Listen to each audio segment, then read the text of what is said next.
depending on what time zone you're in, I'm either going to greet you in a good morning or a good afternoon or a good evening. I'm glad you're spending some time with us today.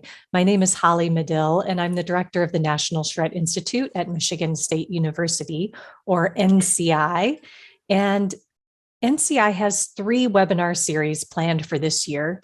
The first is on adaptation of the charrette process. The second helps us to expand our capacity for working across difference. And the third is on timely topics or interesting things that I think should be shared, although technically all of them fall into that realm. But the funny thing about these series is that they're not sequential.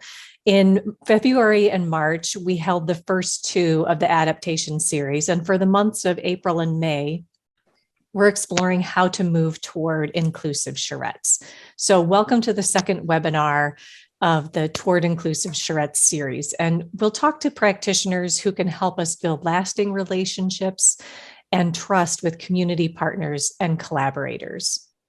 We are recording this webinar, and after it's closed caption, we'll post it on NCI's website. For those of you who are new to NCI, NCI was founded in 2000 in Portland, Oregon as a nonprofit with the mission to train practitioners to help communities achieve self-transformation using the methodology of charrettes. And in 2016, NCI's curriculum came to be housed at Michigan State University. And so NCI is now within the School of the Planning, Design, and Construction and joined 4 degree granting programs within the School of Urban and Regional Planning, Interior Design, Landscape Architecture, and Construction Management. And NCI is also closely associated with MSU Extension. In addition to conducting charrettes and coaching others through their management and facilitation, we primarily provide certificate trainings on how to prepare for, conduct, and facilitate charrettes. We've trained over 3,500 practitioners all over the globe. And the charrette process and the curriculum that we teach is based on over 30 years of learnings from conducting charrettes. And our goal in our training is to transfer that knowledge and insight to participants so they can learn from both the mistakes and victories of past charrettes. And we continue to work on improving our curriculum. So I'm especially interested in today's discussion for a number of reasons. As with most things that I do, they are done usually better with collaborators. And so I'd like to thank our behind the scenes help today in bringing this webinar, making this webinar possible. So thank you to Marie Rumenap, who's curating questions in the chat and providing technical support. We are only utilizing the chat today, so there is no Q&A feature. As a matter of fact, we've shifted the format from a webinar to a meeting so that it can be more interactive. So we're going to put everything in the chat today: tech questions, content questions, resources to share with each other, and you can use that at any time. Successful charrettes are often defined by how many people show up and the depth of their engagement. And part of NCI's curriculum teaches how to analyze stakeholders to maximize their involvement when it has the greatest impact. But we often think about connecting with stakeholders as outreach, serving as like short-term immediate needs. And although necessary, community outreach efforts can often fall short in transforming relationships and systems of power and privilege. And here to help us rethink this process is Dionard Pizana, a specialist in diversity, equity, and inclusion, and Eric Walcott, a specialist in government and public policy programming for Michigan State University Extension. They're going to challenge us to move toward a community in-reach approach that can serve the purpose of building authentic and accountable relationships across differences, helping to transform our communities and support ongoing and needed change.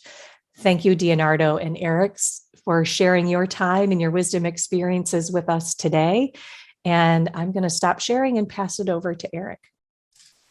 All right. Thank you, Holly. So like Holly said, my name is Eric Walcott. I'm a government and public policy specialist with Michigan State University Extension, based on campus in East Lansing, but I work statewide, primarily working with local governments around the state, doing educational programs for local elected officials, local government staff, and also working with Michigan residents, trying to educate and inform their active participation in state and local government issues. Dionardo, do you want to introduce yourself? Yeah, thank you, Eric, and thank you all for being with us today.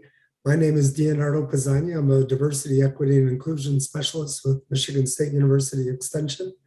I have a statewide appointment, although my office is on campus, and I work with people like Eric across the state and also internally with our staff to help us more intentionally integrate our commitments to diversity, equity, and inclusion, understanding that as a land-grant university, the land-grant mission provides us with the opportunity to do our work even better as we reach more diverse populations that maybe haven't been reached by our programs or by our efforts in the past.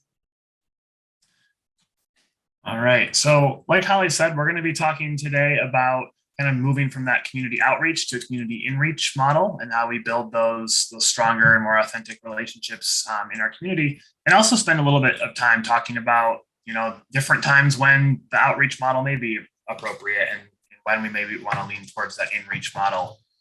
So I want to start with an image that I'm sure most of you are probably familiar with or familiar with some version of. This is the International Association of Public Participation's spectrum of public participation. And again, I'm sure many of you have seen this, going from inform, where the promise to the public is we will keep you informed, and the purpose is kind of to provide that information to really kind of educate the public about an issue or alternatives, solutions. And, going across the spectrum there to empower, where the promise is we will implement what the public decides, and it places that final decision-making in the hands of the public.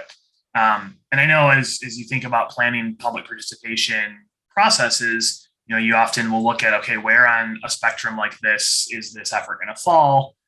What is our goal for, from a local government or organizational perspective? What do we need to communicate to the public? And I think, as we go through today and thinking about that kind of outreach model and the inreach model, you might see some parallels as you look at this in terms of where you see the outreach model applying on this spectrum, or if you use a similar spectrum, and where you kind of see that inreach model. And I'd encourage you, as you think about planning, in the future or even in previous participation processes you've been part of, about kind of how the connection here between this spectrum and the outreach and inreach model that we're going to talk about. Yeah, thanks, Eric. And I want to just, for a moment, zero in on a comment from Anne. She said another important item is making sure there's enough time. And again, it's important that we understand that time is one of the resources that we have. And oftentimes, the desire to move towards efficiency in these processes oftentimes leave people out. And so what is it that we can do individually or as an organization to prioritize time, but not necessarily see time as what's the efficient way to get work done? Because oftentimes we might have to backtrack if efficiency is the measurement of time versus taking our time, slowing down processes, which is something that I would really have us think about as a tool that we have access to, is slowing down processes that will engage more people and ultimately help to change the way that we engage with our communities. So I want to share with you from a book, and I'll put the information in the chat in just a moment. It's a book by Jacqueline Bruce and Catherine McGee that's been informing my thinking around what type of leadership does it take for us to move towards this model of community inreach. And the book that they've written is called Transformative Leadership in Action. And I just want to share a couple of tenets that they propose at the beginning of the book of why we need to use transformative leadership as a model to move our organizations and communities forward.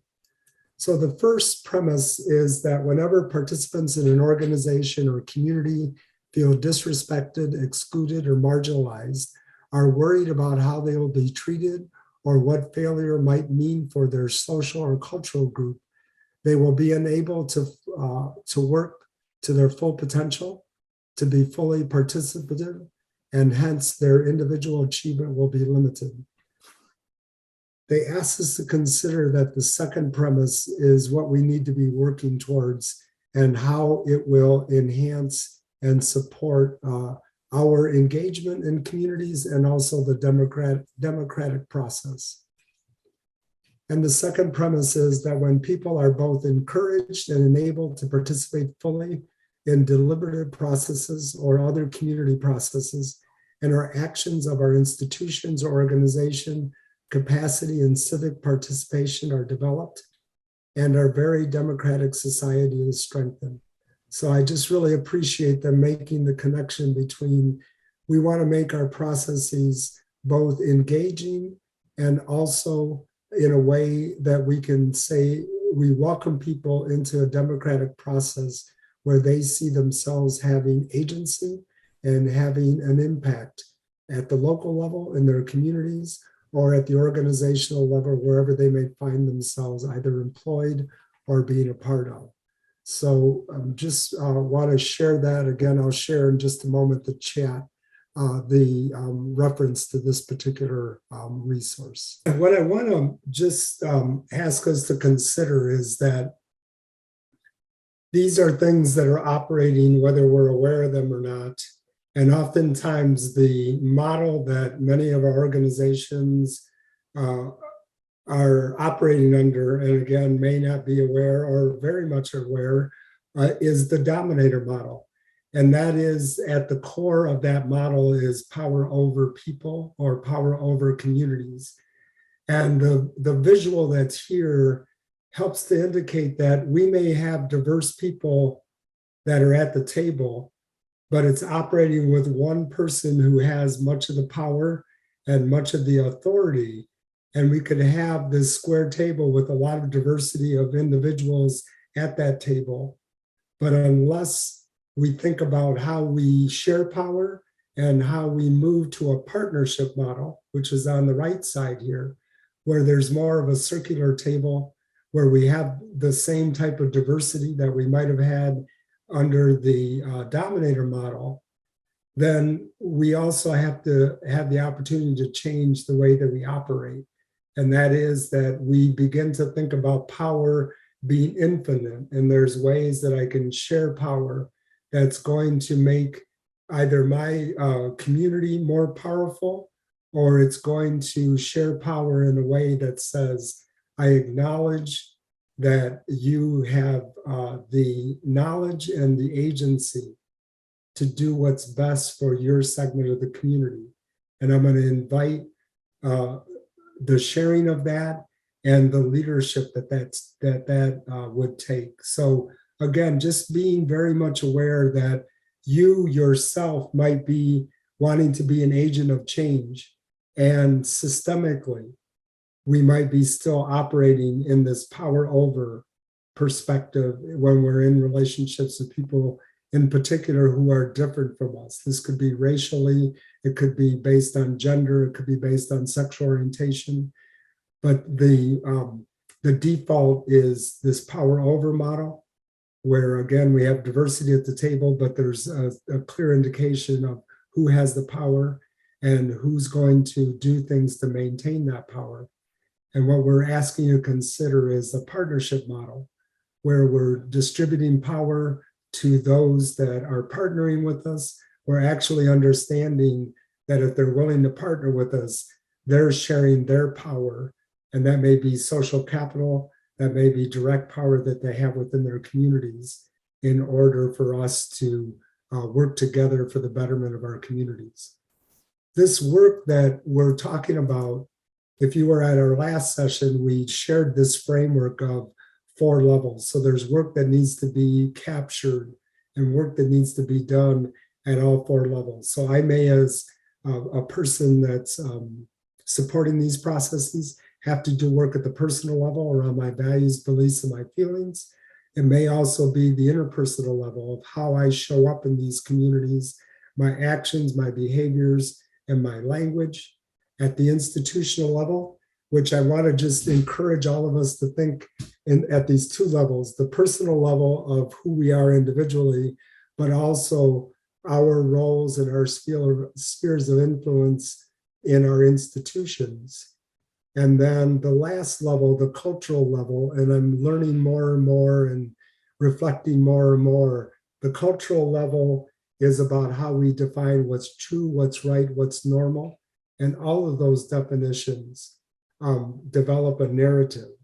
They develop a narrative about our unit within a community, and they also begin to develop a narrative about other segments of our community. And those narratives hopefully are not fixed, but oftentimes become fixed and become negative about those segments of our community. So again, remembering that we may not say this is how we're operating, but our processes and the ways that we work in communities may show up in that dominator model, which oftentimes is the default. And our work in the community in reach model is to move more towards partnership. And with that, let me hand things over to Eric. Yeah, so I want to spend a few minutes kind of just talking through the kind of the community outreach model. And I think when you look back at the dominator and partnership model, this would be kind of coming with that power over model. And many of these things we might look at kind of our traditional way of doing public engagement or engaging communities, trying to either inform or get feedback in our public processes. And so a couple of things that kind of characterize this community outreach model. It might be an approach of I want to help those people, those being a particular group in your community. And again, that could be a variety of ways that those differences show up. That savior mentality, again, of like, we are the organization with resources, let us come in and help you. It often works to remain comfortable kind of on our own terms, whether that's personally or institutionally. And that can be where we see sometimes that hesitancy to really give up some of the power that it really takes to move toward that power with, or if we think about the spectrum of participation, towards that collaborate or empower. Often it's short-term engagement, and that connects also, there's not like built-in plans for sustainability of a relationship. So maybe there's a particular process and you're looking for feedback related to a specific decision being made. And once that decision is made or that process concludes, there's not ongoing effort put in to sustain that relationship. I think it's important to highlight that is often well-intentioned. Often there is good thought behind doing community outreach in this way. And people I think we're not trying to cause harm or to limit engagement or limit relationship building. It's again often going back to the way that our institutions have been designed to function, and it's important to recognize those systems that are at work. It can make us feel good and remove maybe feelings of guilt or discomfort in the process. We can think, hey, we're doing good work to help this group. Along with some of that, the cultural obliviousness, where maybe we're not taking the time to really learn about what works best for a community or build that relationship to know how they want to engage. And again, connecting back to some of that power with piece and then Dionard will talk a little bit more about that as we move forward. That one-way recognition of assets. So maybe it's you coming in as an organization, whether you're a local government, saying, here's resources that we can bring to solve this problem, not considering that, the groups that you're working with may have their own variety of assets that can bring to address those issues. Again, not looking at the power or privilege that exists in the situation, just, kind of assuming that there is no dynamic at play there. And then often limited or no processing and debriefing after an engagement. So it's, the engagement ends, okay, move on to the next thing, rather than following up after to say, okay, how did that go? Did we build trust in this process? Are we building a relationship that can be sustained? Did this, provide what it needed to for everyone involved, rather than just whoever's, kind of planning the engagement? And so as you look at these things, and I'll put these questions in the chat before we move to the next slide, just so you can kind of look at what's here on this slide. But I'd love to see, again, in the chat or on mute, some reflections on what stands out to you as important or significant about this approach. And then also, in what community participation processes could this approach be helpful? Because I think we want to recognize that, this outreach or this kind of short-term limited approach isn't always bad. There's times when this might be an okay approach, but we just need to recognize that it's not going to move us towards shared power. It's not going to work to really build that strong trust or transformation that we may be looking for. So it's worth thinking through, okay, when does the outreach model make sense? And when do we want to make sure that we really are moving towards that community inreach? I want to lift up what Mark has put in the chat. He's another aspect of this community outreach could be that we value lived experiences versus learned experiences. And this is the challenge that I know we face as academics, is that we support formal education, but it doesn't have to be at the expense of the wisdom in the community, as a way of first lifting that up and then supporting it with our learned experiences or learned knowledge.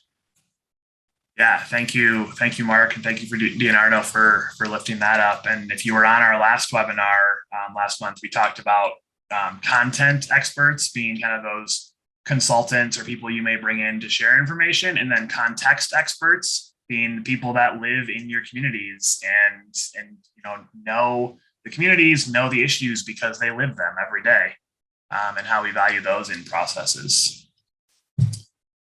Yeah, and I would just say, become curious as a community or as facilitators of processes. If my go-to is always community outreach, that knowing that I have several ways. And Mark, I really appreciate what you're saying, because I could see community outreach being the first level. And then when I go back the second time to engage that same sector of my community, then I can go deeper because I've done some of the work to use information or use a way to connect people with resources that maybe they'd never experienced before. But it's a good segue into thinking about, so we want to provide a alternative way that we might engage with people. And this is the community inreach process. And so how do we spiritually, physically, mentally put ourselves in a space where the operating question is, I have much to learn from. So I go into the communities maybe where I haven't had visibility or I haven't had connection. And I'm operating from the perspective of what can I learn through this engagement? What can I learn about myself? And what can I learn about this segment of my community that I haven't necessarily engaged in meaningful or powerful ways? I begin to center my interaction around the quality of my interaction versus the quantity. And what I would say is that there are people in my organization, I'm sure in yours, that are much smarter than me to come up with metrics that would identify quality of my relationship and contact versus quantity. We have a lot of grants and a lot of things that will measure the quantity of contact. And I know that there are people in all of our organizations and communities that can come up with metrics that center around the quality of the interaction. That interaction may be less, but if it's quality, to interrupt and to build trust, or interrupt mistrust and to build trust, then we're on our way to having deeper, I would challenges to believe that there are both deeper and wider conversations that involve multiple groups that maybe haven't been involved in the past. We're using, from this community inreach process, we're understanding that we have power and privilege, but we're using and we're converting that in a way that advances equity. So again, equity in this case would be shared power or partnership. So we're not just throwing our hands up saying well, I've got privilege or power based on identity, based on class, based on a lot of different aspects. I'm actually saying, how do I then support that to advance equitable outcomes for all? And if you look at the research around diversity, equity, inclusion, when you focus your attention and your efforts to improve the outcomes for a particular segment or population, it then improves the outcomes for everyone. So it's not a sum-loss game. There's conversations about sustainability throughout the partnership. So our communities, many of our communities of color and other differences have a long history of a grant that was oftentimes written without our engagement. And as soon as that grant's over, the person that was in charge of that grant that we may have built great relationships with is gone. And then 2 or 3 years later, somebody else from that organization visits us and wants us to move forward instead of acknowledging that there was harm done to our organization or community because there wasn't a built-in conversation about sustainability, about how we're going to continue to be engaged for the betterment of our communities. We center our questions around how is race or class or gender playing out in the situation. So we're not only there to share ways that we can engage with each other, but we're noticing and we're centering the fact that human differences are often playing out in situations that can have either life-giving outcomes for all of us, or they can be the barriers that hold us from being able to connect with each other. We operate from the perspective there's assets on both sides of the relationship. And one of the things that I need to do is help lift the community assets of this organization, this community population that haven't been lifted up before, and then hold those right next to my assets. So it's not that I don't have assets, but my goal is to highlight the community assets and then co-join them with the assets that I'm bringing to the table. I'm asking myself, and I'm operating from the perspective of who am I accountable to within the partnership or the community. So that will help inform how I show up. It will help inform sustainability. It will help inform me unveiling what I don't know, not in a way that turns to shame or guilt, but in a way that says, I see myself as connected to this community, and I will do things in ways that will be in partnership with those community individuals or that community segment. I operate from the belief that those most impacted by racism, sexism, whatever the form of oppression may be, have solutions and have agency. And again, it's been my experience and the experience of other groups that have been marginalized is the sense that we're waiting around for somebody to save us or give us the direction forward. And I need to shift my belief that those most impacted have solutions and can have agency, oftentimes that's shared or agency that we already have. And that there's a commitment to change, transformation, and relevancy. And again, at all 4 levels, at the individual level, at the interpersonal level, at the institutional level, and at the cultural level. So we're not just saying, I'm doing good with this project. I'm actually going back to my agency and saying, how do we align our practices? How do we change our practices so we become more relevant and we become more integrated into these communities that maybe we haven't reached in the past. So in the chat, Beth is saying, I'm connecting with what you said earlier about time as a resource to this lens of inReach. Building relationships is time consuming and worthy of our time invested, yet in practice, we feel really overwhelmingly when facing multiple complex priorities set forth by those who have power over us doing the work of engagement. Yeah, again, one of the things I was sharing with my colleagues that I was going to make sure to hold the complexity is that I want you to consider, how do we move towards this model and how do we live into this model day to day?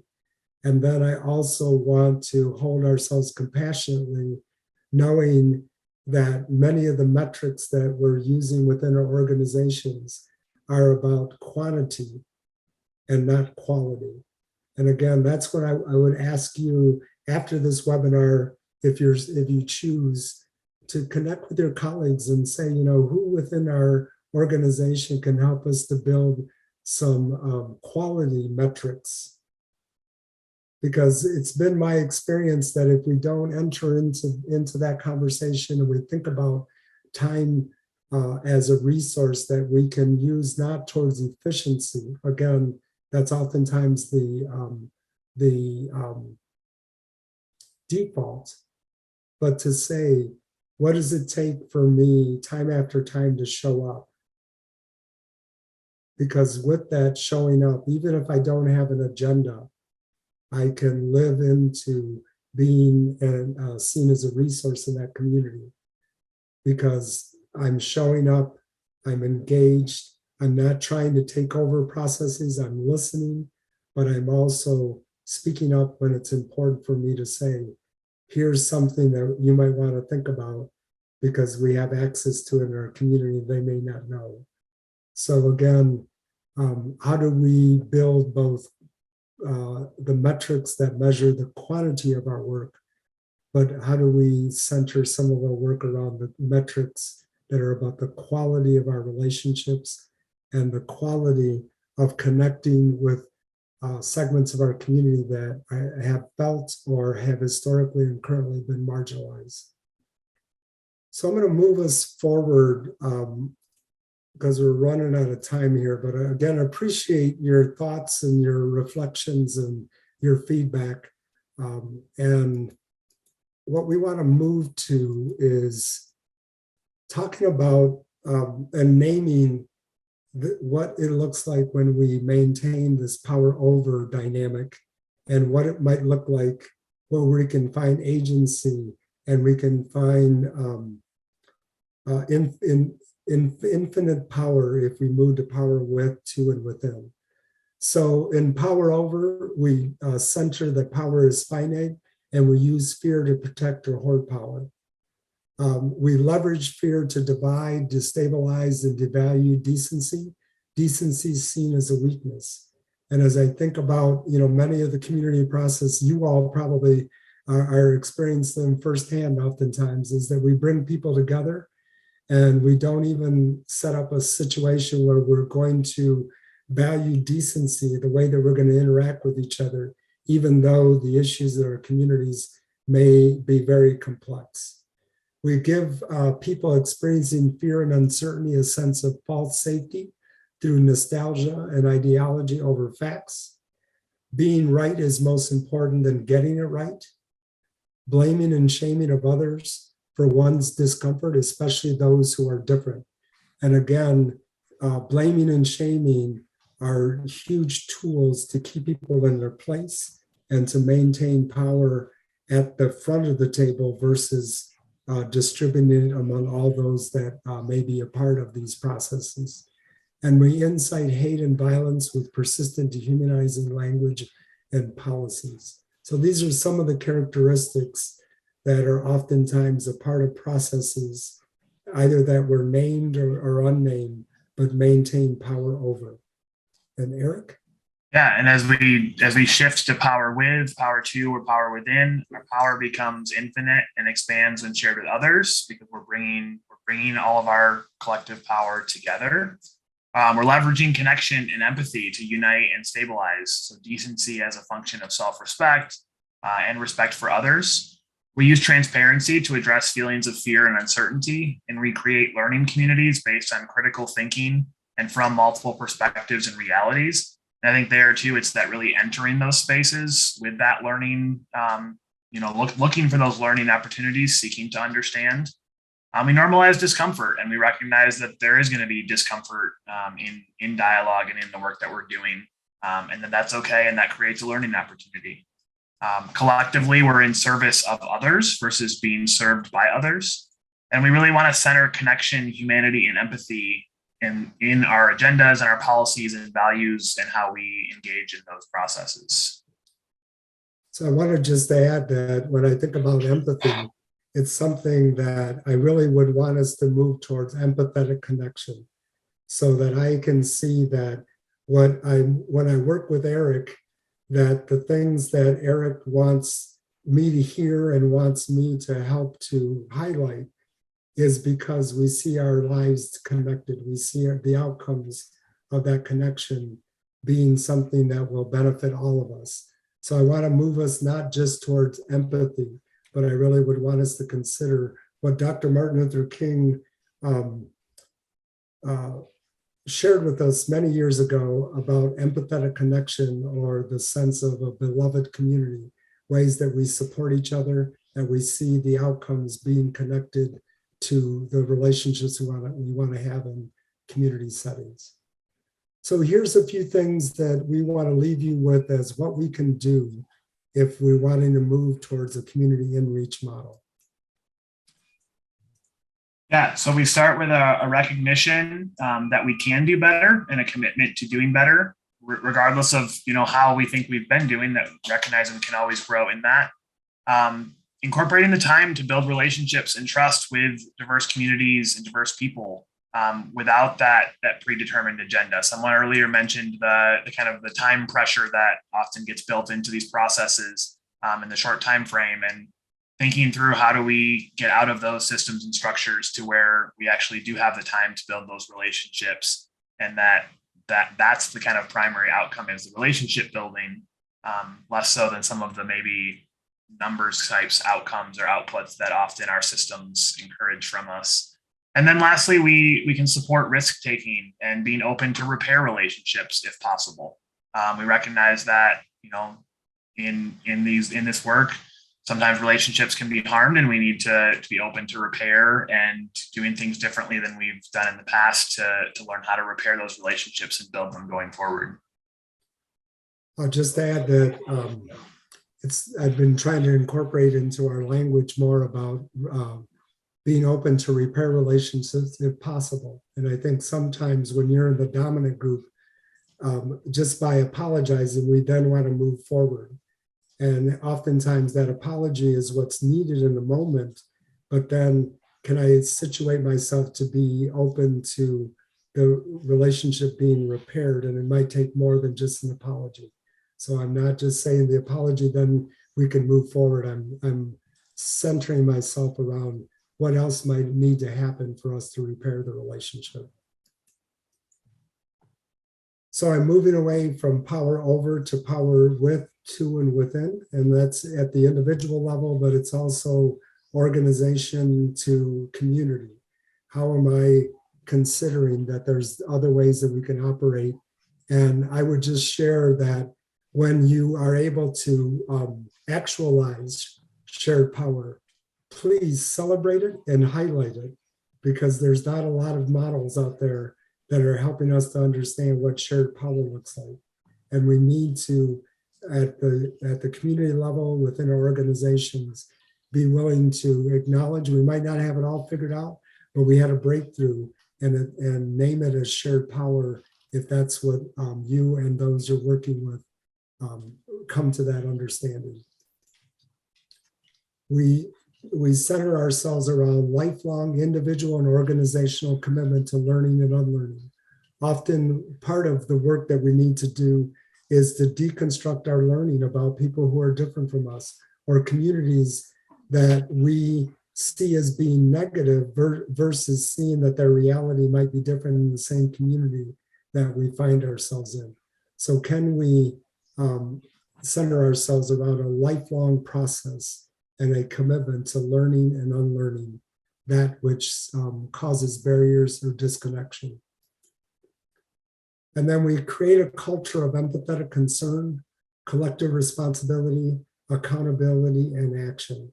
So this is not without centering that we've got to move some things forward, we got to take some action.